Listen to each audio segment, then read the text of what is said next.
नमस्कार. तर बघा, आपली आजची ऑर्डर कंप्लीट झाली आहे. ती आहे 12 ते 13 वर्षाच्या मुलीच्या नऊवारी आपल्याला शिवायच्या होत्या.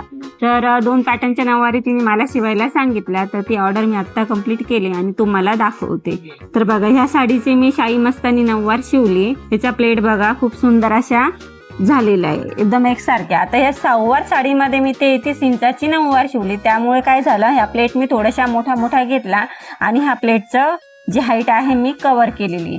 जर 28 साईज पर्यंतच नऊवार कंप्लीट होता साडीमध्ये, पण मी 33 साईज याच्यात कंप्लीट केली. आणि याचा तुम्ही हे बघू शकतात, काष्टा पण खूप सुंदर युनिक असा बनलेला आहे. त्याचा प्लेट पण बघा एकदम सुंदर झालेला आहे. आता जो पदर होता, पदराचं फिनिशिंग पण तुम्ही बघू शकतात, एकदम छान मिरा सारखं बनलेलं आहे आणि तो सेटअप करून पण घेतलेला आहे. तर ही आपली आहे शाही मस्तानी नऊवार 33 साईजची.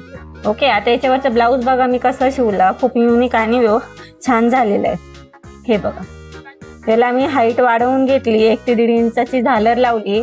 खूप सुंदर असं हे ब्लाऊज शिवून झालेलं आहे. आता दुसरा पॅटर्न घेतला मी पेशवाई. तर हे बघा, ही साडी सिल्कमध्ये होते, तीही खूप सुंदर झाली. आता या सिल्कमध्ये साडीचं ह्या ज्या प्लेट आहेत त्या तुम्ही बघू शकतात, खूप सुंदर असा दिसतो. काष्टा पण बघा वेगळा कलरचा असल्यामुळे मी हा पॅटर्न सजेस्ट केला.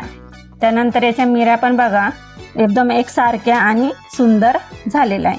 आता पदर पण मी एकदम सेटअप करून घेतला, हे बघा शिवून घेतला, म्हणजे पदर घालण्याची गरज पण पडणार नाही. व्यवस्थित असं ही पण पॅटर्न शिवून झालेलं आहे. आता यावरचं जे ब्लाऊज आहे ते सिंपल मध्ये युनिक असं दिलेलं आहे. गोळा दिला, लेस नॉटचं कॉम्बिनेशन केलं आणि याच्यावरचं ब्लाऊज मी सिंपल मध्ये शिवला. एक थोडं फॅन्सी, एक थोडं सिंपल. तर कसे वाटले हे पॅटर्न? तुम्हाला जर अशा नऊवारी शिवायची असेल, छोटी असो मोठी साईज असो, तर तुम्ही नक्कीच आपल्या जेडी फॅशन डिझाईनला व्हिजिट करा.